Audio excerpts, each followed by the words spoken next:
Greetings and salutations, fine people. I'm Pati Alvarez. Welcome to The Good Soul, a show where we'll have supercharged chats with everyday humans from all walks of life and unpack what in their story will inspire us all.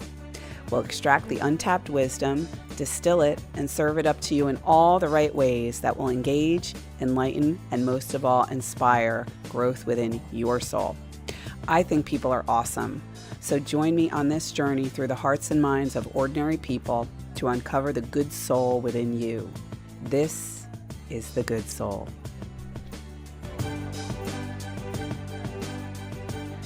Hello, everybody. I'm Pati Alvarez, and welcome to episode 68. I can't believe it, of The Good Soul. Woo! Today's episode is called, What's It Like to Manage a Town? And trust me, it's way more fascinating than you think. We're talking big dreams, bold decisions, and what it really takes to run a community from the inside out. My guest is Tracey Jerome, the powerhouse town manager of Mooresville, North Carolina. She is smart, soulful, and full of surprises. What an honor to have her. Let's jump in. Welcome, Tracey. Thank you for having me. It's a pleasure. Yeah, well, thank you for being here. This is really exciting for me. I'm going to give you a little bit of history. When we had Chris Carney on, the mayor of Mooresville, he kept talking about his powerhouse manager, Tracey. And I was like, who's this lady? And you'd been coming to the studio for a few months at that point. And you came up to me one day and you were like, I am Tracey, the town manager. And I was like, oh, I made this whole connection. And well, Chris had talked about spending time with you. You've also spent time with some of my other great team members, Ron Campertani, who's our chief of police and one of our assistant town managers. Yep. And then we have Christine, who runs our Parks and Rec. Takes care of. Well, she's got a new role, an even more expanded role, which is really great, customer experience and engagement. So really broadening her great skills and her great team. Okay. And so, yeah, Christine Patterson. Yeah, Christine. So did that replace her role, or did it's they? Expanded. We've expanded her role because she was doing such great work in her previous role and understanding that we really need to focus on our customer experience from start to finish, both for our internal customers as well as our external customers. So our team, our internal team, as well as our community. Over the past several months, we've been developing this new team that she is now leading. Wow. Okay. So when we say customer, guys, we mean not only residents of Mooresville, right, but also we have a lot of, I guess, tourism at this point that's growing, which is really fascinating to me. And then beyond that, a lot of times when I ask people, how did you end up here? They almost say they threw a dart or they wanted to live by a lake. So before we get into the nitty gritty of all of this stuff, let's talk a little bit about what you do. Can you explain your job to me like you're talking to a 10-year-old? Sure. So there are different ways that local governments are set up. In many communities across the state of North Carolina and across the U.S., you have a board. So they are either called a council or a board of commissioners, manager form of government. And that's what we have here in Mooresville, which means that you have an elected board of 6. Those are your board of commissioners. And then you have a mayor. And then you have a manager. The mayor in this situation only votes during ties. If there's a tie, he needs to break the tie. And so the board and the manager work very, very closely together to make sure that we're delivering exceptional service to the community. They're the policymakers, and I take care of all of the operational work that needs to be done. So I have all the subject matter experts on my team. They make great recommendations so that the policy setters and makers can vote and make great policy for the community. So in the private sector, it would be like the CEO or the chief administrative officer or the chief executive officer working for their board of directors. Okay.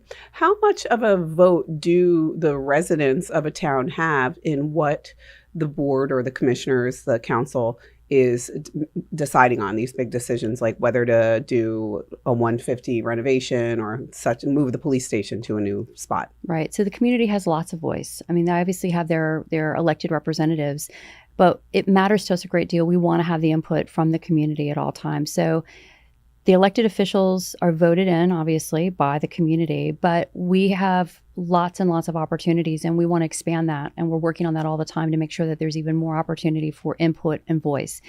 So, there's no decision that just comes before the board without having been reviewed and having been vetted.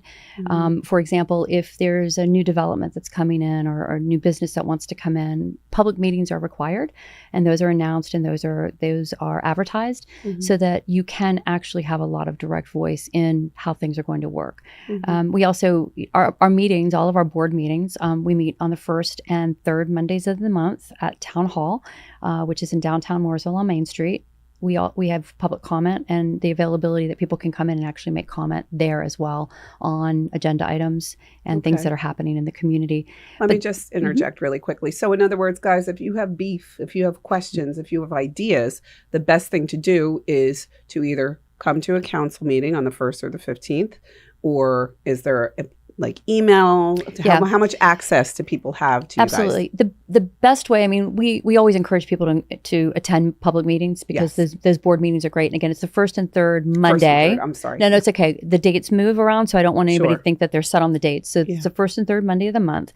But we are available to you. If you go to our website, you can find all of our emails are there. All of our elected officials are there. All of our leadership within the town are there as well. So, for example, if you have an issue, a sanitation issue, you can go right to the department that handles that and go directly to them. You can always reach out directly to me as well. I read all my email. I believe that. And I do. And it matters to us. We really want to be responsive. So you don't hold it and go into a public meeting. Come and let us know right away if you have a suggestion, if you have a recommendation, if you have praise, which we actually do get that as well. But if you're having a challenge or if you have a question, let us know so that we have the opportunity to be responsive and get to where you need to get to before it becomes something bigger and larger. I take that translation as you are in the customer service business and you unequivocally aim to please, is what I'm gathering, that you want to see everyone happy. This is a kind of a funny question, but what would you say the number one town service that people don't notice until it's not working? Water. Okay. Interesting. Yeah. The average person, now not every community in the United States can say this, but in most communities across the United States, people turn on their taps and they don't think twice about drinking out of the faucet. I think people don't realize, for example, New York City has got some of the highest quality water in the world. They're known for that. So, and people don't realize that, right? But there have been some communities, so I don't like to make too broad a generalization, because there are communities in the U.S. that have had real problems with their water. But clean water is something that we just expect. And it's something that we take a huge amount of pride in, and we spend a lot of money to make sure that our people are trained, that we have the right infrastructure in place so that we can continue to provide service. So you don't really think about it when you turn on the tap to grab a glass of water in the middle of the night, or brush your teeth in the morning, or go, after you've gone to the ladies' room to be able to flush it correctly, right? So people don't really think about that unless something happens. And again, we've got, a dedicated, crew of people that work on all these aspects of what we do every day, and most people never think about it, and we don't want you to have to think about it, but we do want people to be aware that we've got these great teams of people that are out there working on this every day. So water, sanitation, right, police and the safety of our communities, absolutely, our fire, our EMS, yes, right. There are so many working parts and services that we, as not only Mooresvillians, right, but as Americans, that we take for granted. Yes. That I always say this, I'm like, you think you have problems, go live in another society. Even, I would say, most of the world would say we are so incredibly blessed to have the infrastructure that we have behind us. And it's people like you that we have to thank. So guys, her role is complex. Her days are unpredictable, but Tracey's journey to this job is even more surprising. So next up, we'll dive into how a career in the arts and global business led her straight into local government and into our arms. So Tracey, thanks for being here. Guys, don't go away. We'll be back for our second segment here on The Good Soul.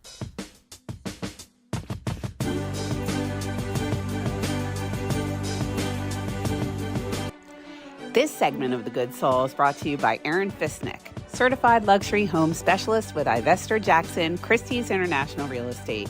Aaron serves all levels of the greater Lake Norman region real estate market, and whether buying or selling, she is very much the lady who will deliver like no other. Many of us at Good Soul are also really happy clients. Aaron can be reached at 704-728-5657 or reach out to me and I'll get you guys connected. Thank you, Erin Fisnick, and thank you guys for tuning in and supporting The Good Soul.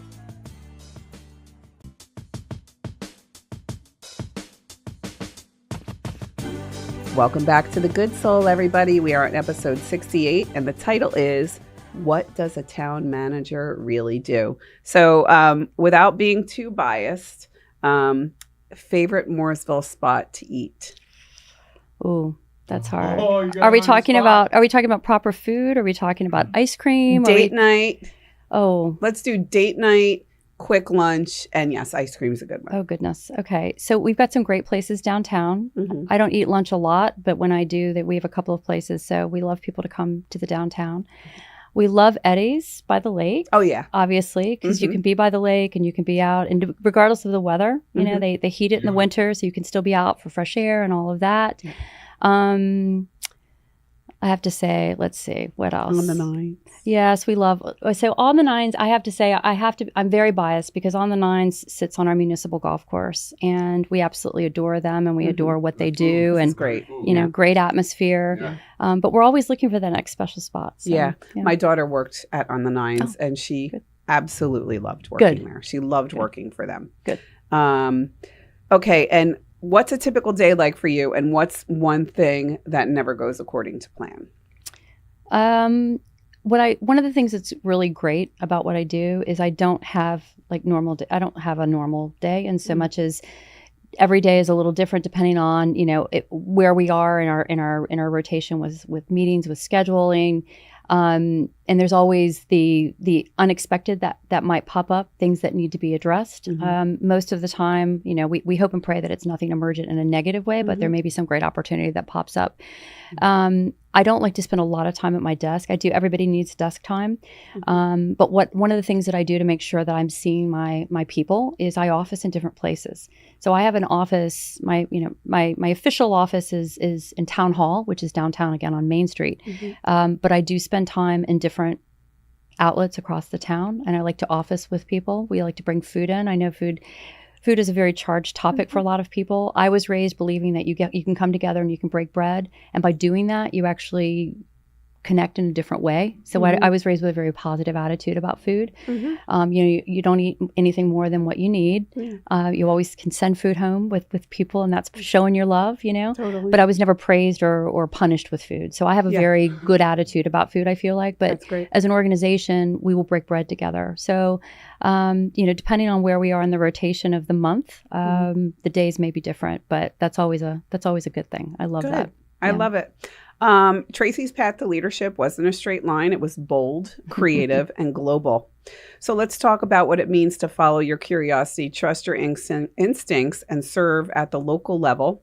You started in the art world and in global business. How did that become a foundation for you for leadership at this level? Right. So we were, and I say we because I'm a we. I have an amazing husband. I have 2 adult sons that are still, they're off doing their thing and living all over the place and doing everything that they do. And I have an incredible daughter-in-love, recently joining the family. She's been in the family for a while, but now it's official, which is wonderful. Congratulations. Thank you. But we were very fortunate that we had a lot of opportunities that came our way. And so we were willing to say yes. I think yes is, in the bigger picture, I'm a yes person, but I know yes is hard. It's much harder than saying no, because by saying no, you don't have to do really anything. By saying yes, that means you're going to go do something. So things came and we were willing to say yes. And I was fortunate to have a lot of different opportunities that I think I never would have had if I had not said yes initially to David and then yes to us. How did you guys meet? We met through a mutual friend.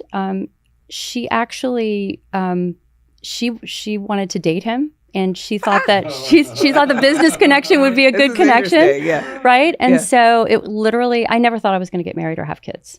Interesting. I never thought that was going to happen. I wasn't anti-marriage or anti-kids. I didn't think that was meant for me. I thought that my path was going to be very much about my career and being on my own and doing things a different way. And David that was not on the horizon for him at all either. And then we met, and literally it was lightning. Yeah. Love at first sight. I've never looked back. We just celebrated our I've got to think, for 36th anniversary. Oh, wow. And you look 36. No, you're amazing. 36. No, but he is, I'm a better human being because he's in my life. Mm-hmm. And we've been very fortunate and willing to just say yes. Yeah. It's funny because we were talking about this the other day, our children are, now adults and pursuing their careers. And we were having this conversation the other day about, what would we have done differently? And I have to be honest with you, I don't regret any of the decisions that we made, because if we had not done all the things that we did and gone to all the different countries that we went to and took those opportunities that were not traditional necessarily, but were wonderful, we wouldn't be where we are now. And we love where we are right now. Yeah. Oh God, doesn't it stink when you have a podcast and you're kind of not live, and you forget what you're going to ask the person? It's just total. I will say this. This is what I was going to say. I have a friend. Her name's actually Tracey also. And she reminds me a lot of you, just so well-spoken and so I'm magnetized. I love hearing what you have to say, and I'm so impressed by you. You're very kind. And thank you. And I remember her saying to me once, we were talking about Manny and my love for him. And I always say, my qualification is that he makes me a better woman in a polite way, of course. And she said, it's very obvious that that is what's seeping through your pores and out into the universe. And I feel the same way about you with David. It's now it's all starting to crystallize for me with you. What does he do for a living? So he's done a lot of different things. He went to law school. He likes to joke around that he is a reformed lawyer. And then he went to school and got his MBA. And he was with privately and publicly traded companies throughout his career. Okay. Big companies doing incredible things in a number of different industries. He is now doing some great things here for the economic development of the state of North Carolina, here in Mooresville. Yeah. Okay, great. Yeah. All right. Yeah. So what is the biggest culture shift going from a city of 670,000 people being El Paso to a town of 52,000 in Mooresville, North Carolina? Yeah. So El Paso was an incredible adventure for us. We had been living in the UK. We'd been in England for a really long time before making the decision that we wanted to come back. Did you raise your sons there? Yes. My younger one spent more time there. There's 4 years difference between the two of them. Okay. So my younger one actually came back, did his undergraduate work here in the States, and then went back to the UK, did his master's, and now he's working in London. I'm living there. Okay. Yes. Mm-hmm. And is that the one who's married? So he's married. That's Aaron. He's married to Sophia. Is she British or American? She's American. Okay. But we have British passports because we were there for so long. So we carry both US and UK passports. Do you think they'll ever come back?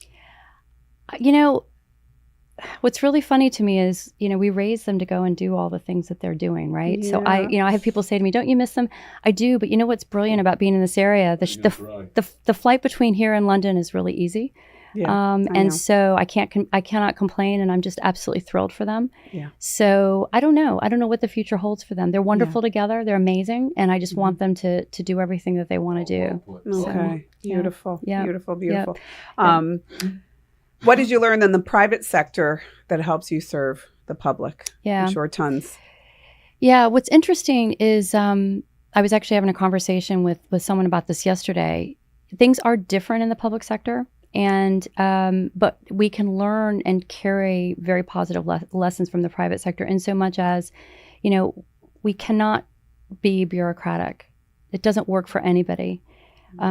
It's not okay to say that's not my department. It's not okay to say, not my deal, or I'm not on the clock any longer, or we need to be in service to people at all times. And we are, by definition, of being in public service, but really embracing that and just stepping into it is something that, and understanding that time is money and time is the deal killer. And that means whatever we're working on. And I'm not talking about, doing a deal with a developer. What I'm talking about is if we need to go out and do something, for example, our PD needs new equipment.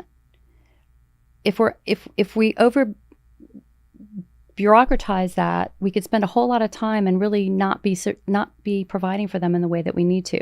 So we need to be smart. We need to be creative. We need to understand that, time is money. Time is safety. Time is provision of exceptional service to our community. Okay, so bureaucratizing the police, does that mean they need equipment? Going to the actual officers and at a grassroots level saying to them, tell me what you need to do your job better, or actually going through the public and making everybody understand. Like, explain to me what that. So, I mean, we do. Everyone has input and say, and one of the elements of my leadership that's incredibly important to me that I really value is input and engagement. And it's messy because when you ask people, then you need to listen, right? But I don't believe in just top down. I could, if I can sit in my office with my leadership team, for example, and I'm sure we could come up with an incredible solution, but it's probably not going to be the best solution. We have to get into the organization. We have to get into the community. This is what we did recently. We just developed a new and launched earlier this year our new strategic plan. And we did it differently than it's ever been done in this organization before. And it took a lot of time. And again, it was messy, but everyone had a voice. So whole town? Yeah. Is that available to the public? So yes, it is. Absolutely. Yep. It's on our website. Oh, that is so cool. And would love for people to see and engage in that. But what we did is we put together a team, a cross-functional team from across our organization to lead the process. Okay. And then we went out and we had sessions, and we did sessions at different times of the day because we have people that work shift 24 hours a day. So not everybody is at work from 9 to 5. We have people that work in the water treatment folks, they work, around the clock. Our police and fire, they work around the clock. Sure. So we wanted to make sure that we engaged with them. And then we also wanted to make sure we engaged with the public to understand, where we needed to go. Because this is our why. This is our map to how we're going to get to where we need to go. But how do we need to know where we need to go if we don't actually ask and engage? Well put. So when you go back to asking about what the police need, of course, I work very closely with both police and fire with my chiefs to understand from their perspective. But then I also talk to all of our people on the line, and we listen. We just went through understanding that we need to remain competitive. We just went through again, a transformational pay and class study. Again, this has never been done in this organization before at the level that we did it. We have to pause. Okay. We're going to pick right up where we left off, guys. Don't go away. We'll see you for the third segment here on The Good Soul. Who isn't looking to get happy and healthy and empower themselves in an extraordinary fitness community? At Good Soul Hot Yoga, we offer life-changing yoga, strength training, cycling, and relaxing therapeutic classes that will make everything in your life feel better. For some power, balance, and peace of mind, we will deliver. Come experience our spa-like wonderland in the center of Mooresville. We will become your happy place. Hey guys, welcome back to The Good Soul. We are on episode 68. And again, I will remind you, what does it take to manage a town? We're here with the lovely, sweet, talented, and incredible Tracey Jerome. So let's pick up where we left off. Yeah, we were just talking about our wage and comp study. It doesn't sound like it's very exciting, but it's incredibly important. We are competitive, whether we want to think about that or not, like any other employer is. And the town is growing every day. We need to make sure that we're keeping up. We want to be an employer of choice. We want to retain. We want to attract the best talent. And people can work wherever they want, and it shouldn't be just about pulling a paycheck. It should be about, wanting to be in service and understanding how important it is. But you can't pay the mortgage with that, and you can't buy groceries with that. So we went out and we did, a huge survey, not just of our area and not just of municipalities in our area, but all the municipalities in our area. We looked at Charlotte. We also looked at the private sector.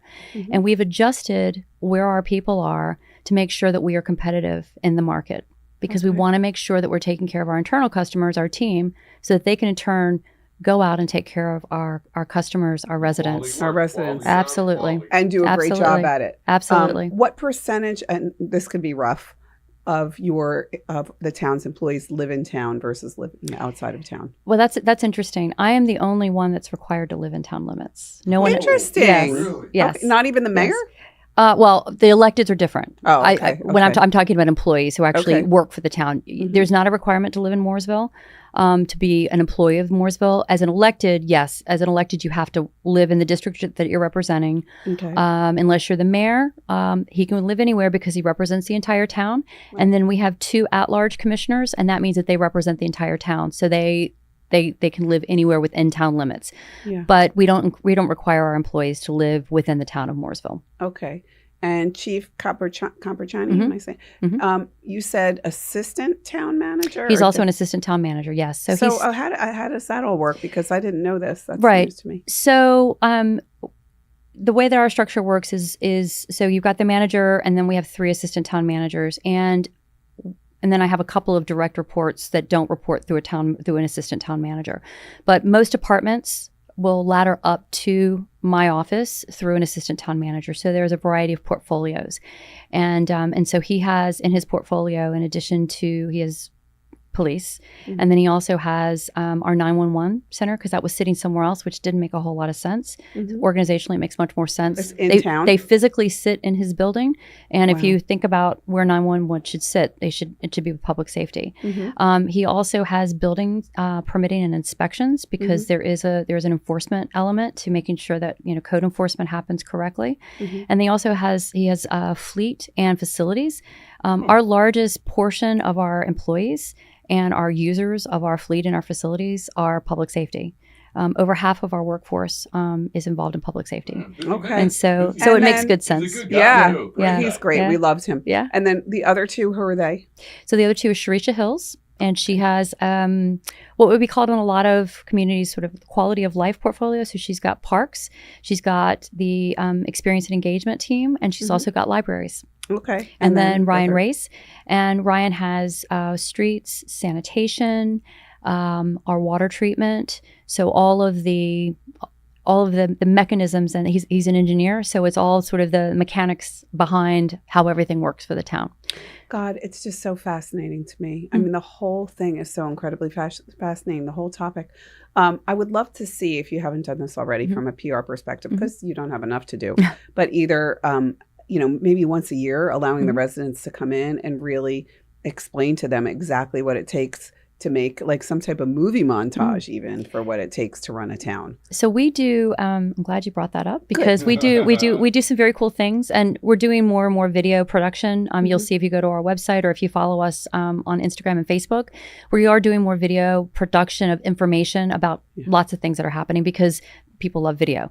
But we actually have an opportunity. We have 3 opportunities throughout the year that if people are interested in learning more, we have citizens academies that we have set up where you can come in and you can learn. There's the generalized citizens academy that'll be launching in the early fall. So the application process will be opening soon. I want to go. You should definitely do it. You should definitely do it, because you will learn. You get to go to all the different departments. You come in one night a week. We feed you dinner, and you get to spend time with leadership across the organization. You get to go in and actually see how things work.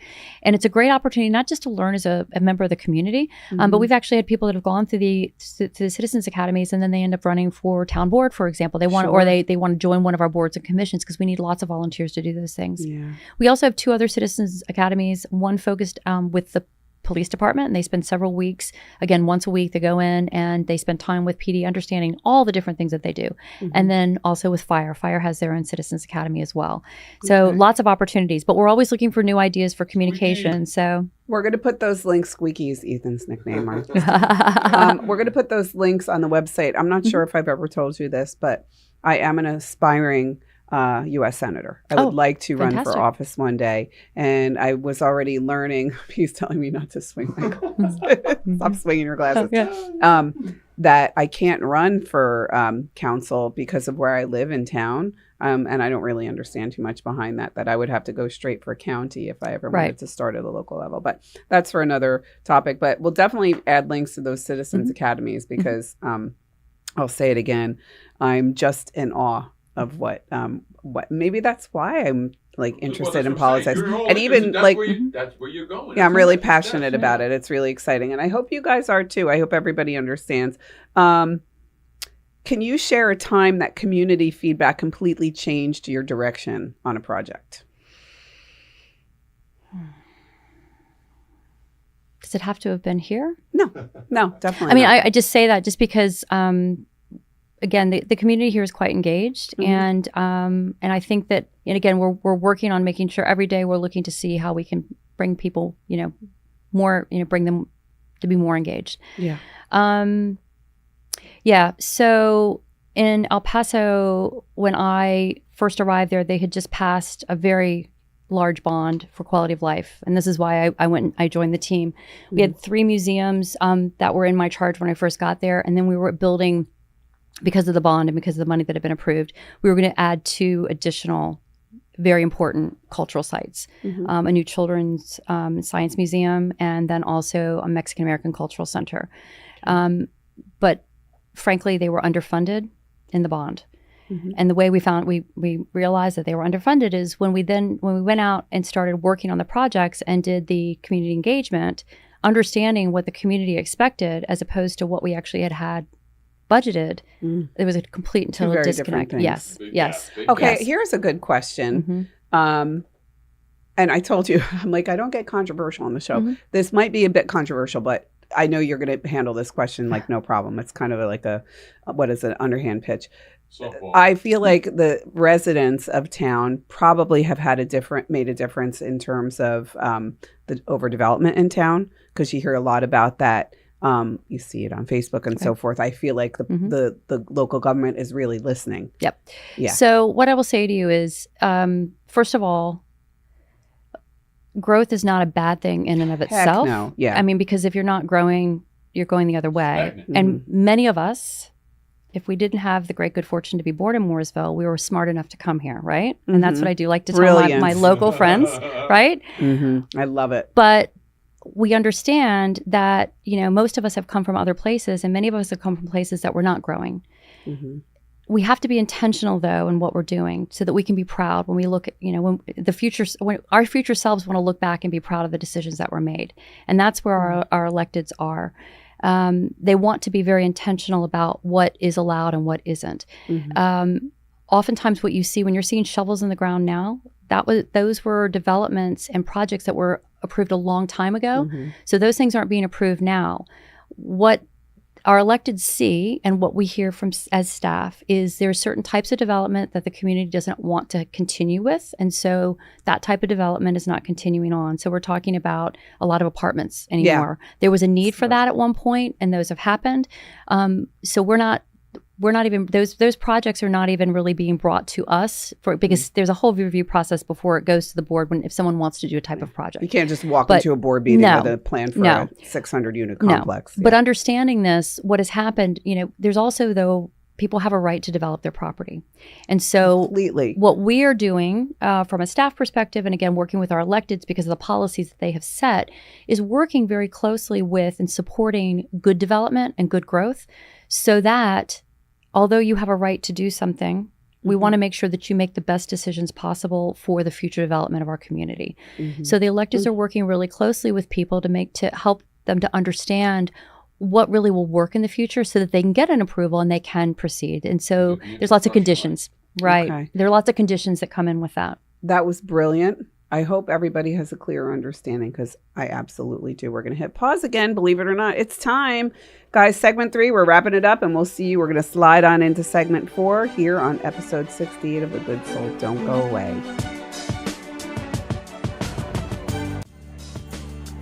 Want a little bit more rainbows and unicorns in your life? Start your day with Good Soul Daily. Every morning, you'll find me in your inbox where I share a quick story, lesson, or quote to spark joy and inspiration. Come join our hundreds of daily readers and let's step into our new day together with my lighthearted, Pollyannic approach. I would be honored if you'd allow me into your heart and head where you are sure to be delighted and inspired. Text me over your email address to 704-618-7993 for your daily dose of happiness and reassurance that life is pretty darn awesome.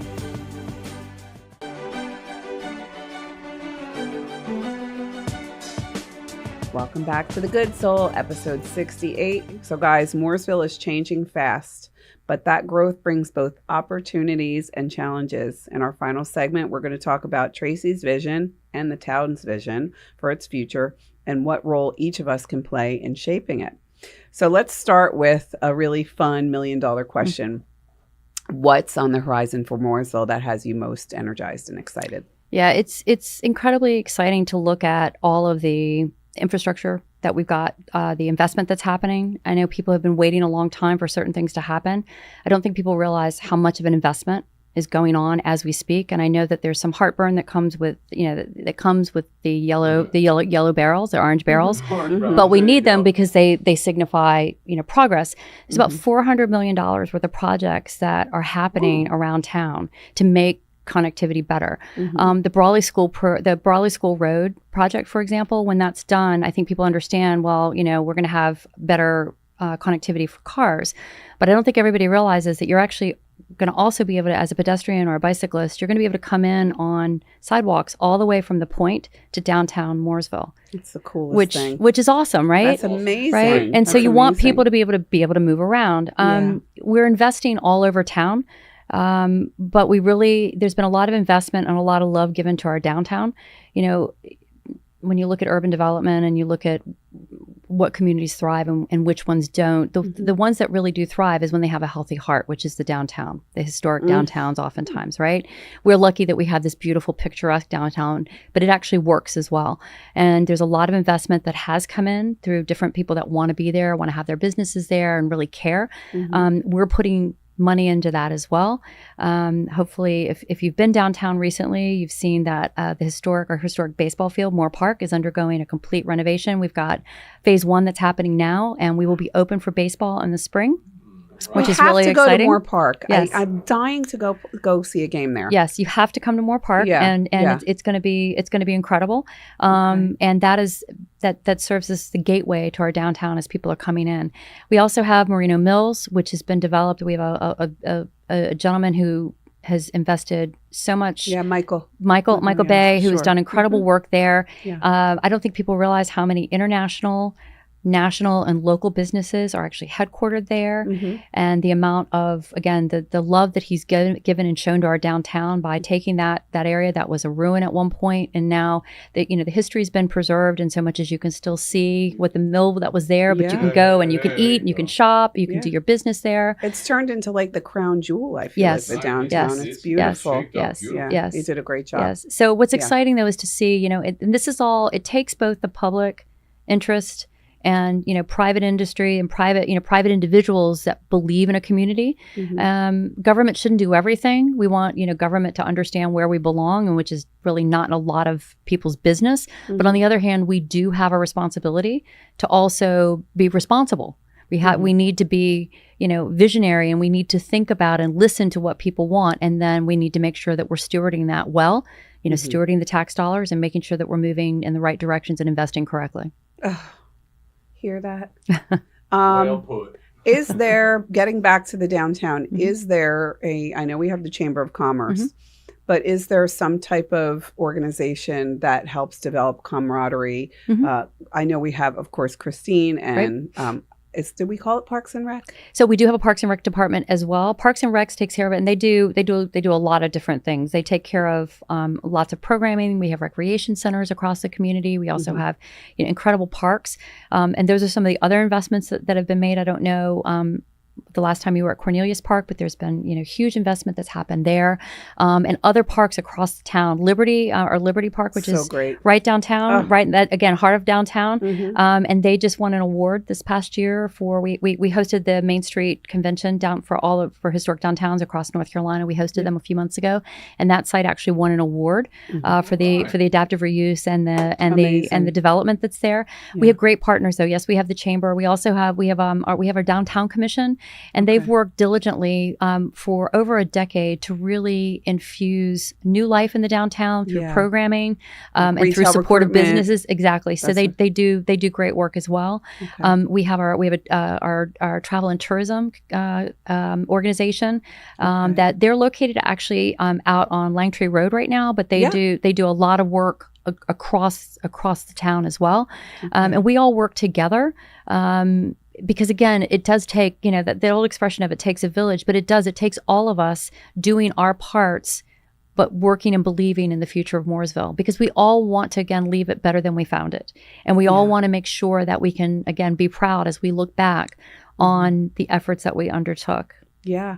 Well, it's quality of life for us. I mean, you think about the important role, but it's, I think, also very important to point out that it's not just on you guys. So riddle me this, what can we do as citizens of Mooresville to help make your job easier? Is there anything specific that comes to mind? We love to hear from the community. We love to hear what we're doing right. And we love to hear, I don't ever like to talk about problems, but I do like to talk about opportunities for improvement. One of the, the tenants, well, the two tenants that I talk to my team about consistently and constantly is we need to be committed, and we will be committed as an organization to continuous improvement and continuous learning. Because if you're not learning, again, you're going the other way. It's kind of like if you're not growing, you're going the other way, right? And so I think it's really important. We can always get better. Now, that doesn't mean that we shouldn't celebrate our victories. And when we do something well, and we do take our moments, and again, that's really important to me with the team as well. What have we done well? But we also need to look at where can we get better? Where can we improve? How can we make that experience the next time around a better experience for everyone? Not only for the people that are making it happen, but for the people that are having that, whatever that looks like. So what the community can do is, let us know. Also, if there's something that you see that needs to be addressed, let us know. Yes. Because although, I spend a lot of time all over town, I only have one set of eyes. We appreciate people letting us know, and we don't look at it as being something negative. If there's something that needs to be addressed, we have a lot of partners. We work with everything from Duke Energy to the railroad to all these different organizations. We don't always have direct responsibility, but what we can do is if we see that there's something that needs to be addressed, we can then go and orchestrate and make sure that that's happening. Because sometimes we had no idea, and someone says, "Hey, did you notice this? Did you see this?" We need to know. We want to hear about it so that we can, again, working together, we can make it better for everybody. It's like, I don't know, the other day, somebody came around, and we have these community mailboxes in my neighborhood, right? And someone came around and they put all their business cards in the mailboxes. And then the wind came and they were blowing all over the street and in our little pocket park and every place. I just picked them up. Yeah. It's that simple. It's just that simple. Yeah. It's not anybody's job. It's all of our jobs to take care of our community, right? Yeah. And we want to know because that's what we're here to do. But we can't provide exceptional customer service if we don't know there's a need. So let us know. Did you hear what she said, though, guys? I just picked them up. It's that simple. Pick it up. Yeah. I mean, when we walk the dogs through our neighborhood, if I see something on the side, I pick up garbage along the way. I would never just walk by. Even when we put it, she puts it aside. I'll put it aside, like we'll get it on the way back and put it on our garbage can. Yeah, it really does take a village. If you could describe Mooresville's future in one word, what would it be? Incredible. Incredible. Prosperity. I like that. Prosperity. You would always thinking dollars and cents. I like incredible. One of my favorite questions I like to ask, and I think this is a good one because you deal with so many different types of people in your job, is how do you describe what a good soul? What does it mean to you to be a good soul?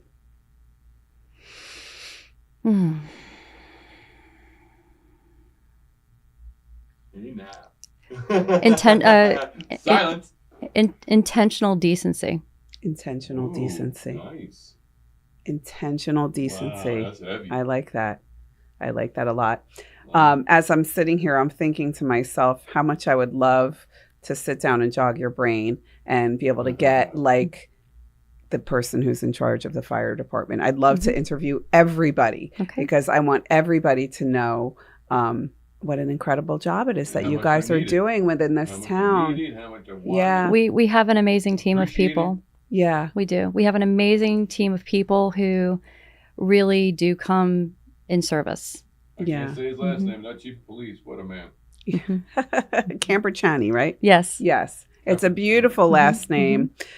Well, guys, I just want you all to reflect in gratitude because I know that's what I'm doing. And you've inspired me even more to want to pursue public service, just hearing all the things you have to say.